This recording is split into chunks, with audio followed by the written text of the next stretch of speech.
Anarki harus dibantu polisi dari Polsek Ilir Timur 2 Palembang untuk berjalan setelah luka tembak di kakinya. Pria ini dilumpuhkan polisi dengan tembakan setelah mencoba melarikan diri saat proses penangkapan. Ia diburu polisi setelah menjadi satu dari 3 pelaku begal motor yang terjadi di Kelurahan 9 Ilir, Palembang. Pada polisi, tersangka mengaku saat melakukan kejahatannya, ia dan komplotannya menakut-nakuti korban dengan mengaku sebagai polisi yang akan menembak korban. Korban yang takut kemudian menyerahkan sepeda motornya. Kejahatan tersangka sudah sering dilakukan. Polisi masih memburu 2 tersangka lain. Yang kedua, Dan terkait pengakuan salah satu TSK yang modusnya mengaku sebagai anggota Polri. ini sudah banyak terjadi, Oke. ya.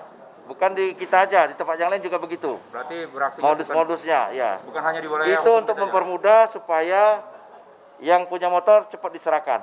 Berarti pelaku ini tidak hanya beraksi di wilayah Hukum IT kita saja, aja. IT2 saja kemudian. Bisa ke tempat yang lain bisa. Karena dia ini sifatnya mobile, ya, hunting. Karena perbuatannya, tersangka ditahan di tahanan Polsek Ilir Timur 2 Palembang dan terancam hukuman di atas 5 tahun penjara. Reski Oktora, Muklas Diferensial, Kompas TV, Palembang.